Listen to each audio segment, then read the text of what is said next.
Hi, on this episode of Small Town Western New York, I'm taking a day trip to a place that holds a warm spot in the hearts of many Western New Yorkers who went to college there.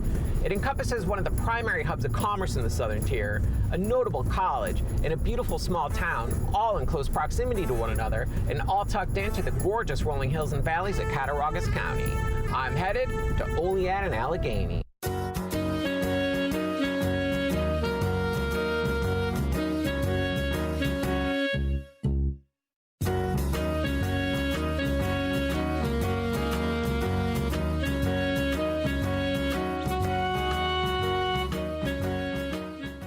Allegheny was first settled sometime around 1820 by Ebenezer Reed, who came here from Connecticut. And as we've seen so many times during this series already, the Western New York to New England connection was strong during the settling of Western New York.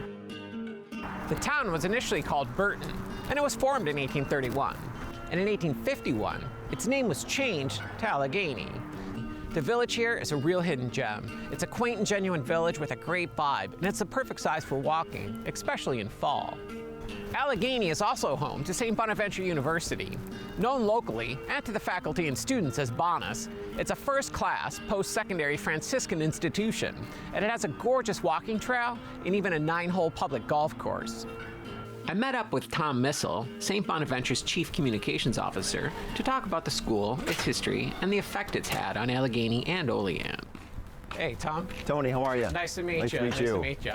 So, I've never been here before, and I've been hearing about this school for years. Tell me a little bit about the history of the college here.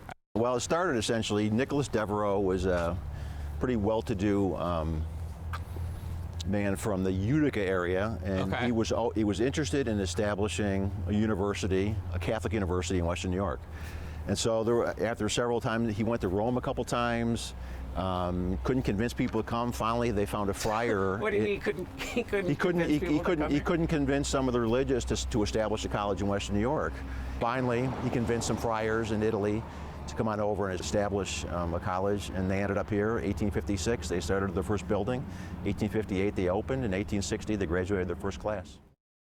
Any great school provides this halo effect for its community. Absolutely. And the reach of St. Bonaventure is immense. Yeah. It just supersedes its size. Yeah. Right? Yeah, and we are, we're small. I mean, although our enrollment continues to grow, which Sure. is a great thing, but our new president, Dr. Gingrich, always says we punch above our weight. Oh, that's a great way to say it, right? Yeah. And it's just, in one way you reflect it, and again, this kind of goes back to basketball, but when we've qualified for NCAA tournaments in the last 10 years, both on the women's and men's side, Right. to see people lining the streets of Olean, I mean, we saw people lined down the streets all the way up to Hinsdale, which is about 7 miles from campus, just to watch the bus go to the airport. Wow. Well, so that shows you how much pride, how much civic pride that people have here for this school, and how much love that this school provides. Yeah, there's no question we are very important to this region.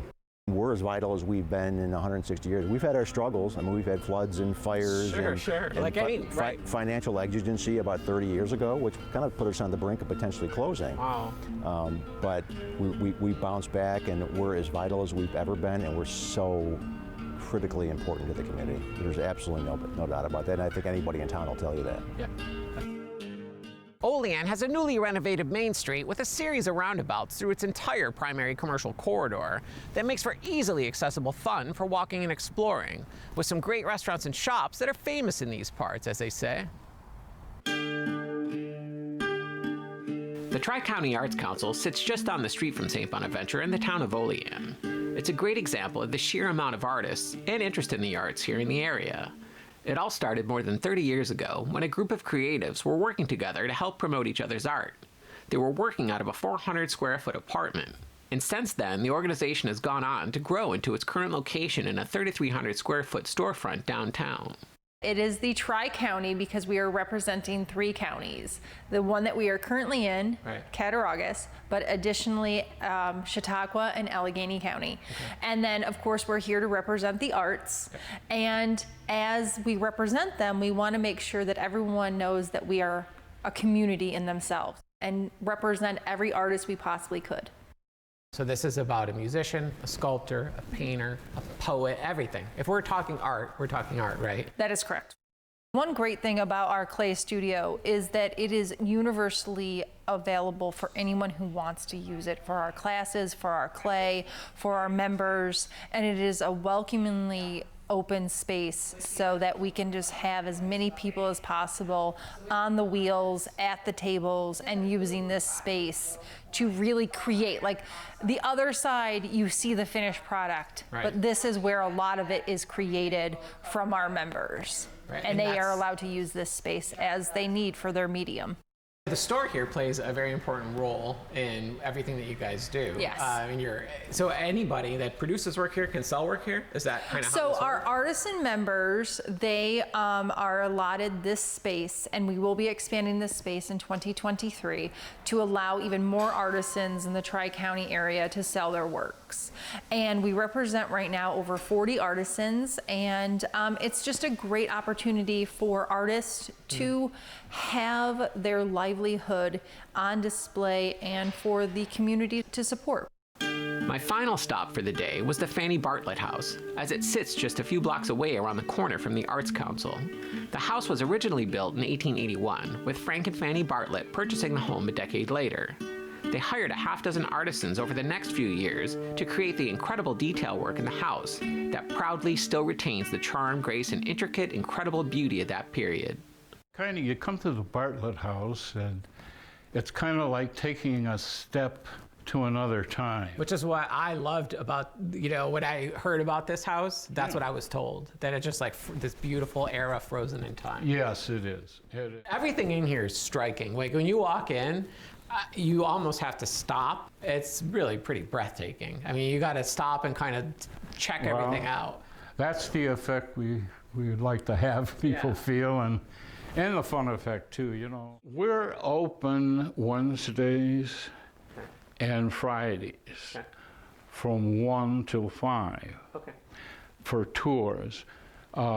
We entertain people who want to have parties here. We rent the house out to them. We have all kinds, we've had weddings, we had all kinds of things. How fun would it be to have a roaring 20s party here? I'm sure you've had them, right? Well, yeah. In fact, we had a speakeasy. I have some pictures of that around here. Great. And the combination of a resurgent economic cultural engine like Olean, along with Allegheny as its not too cool for school companion, really makes a compelling case to take the short drive down the road here to explore all that this beautiful region has to offer. This episode of Small Town Western New York was made possible by the following supporters: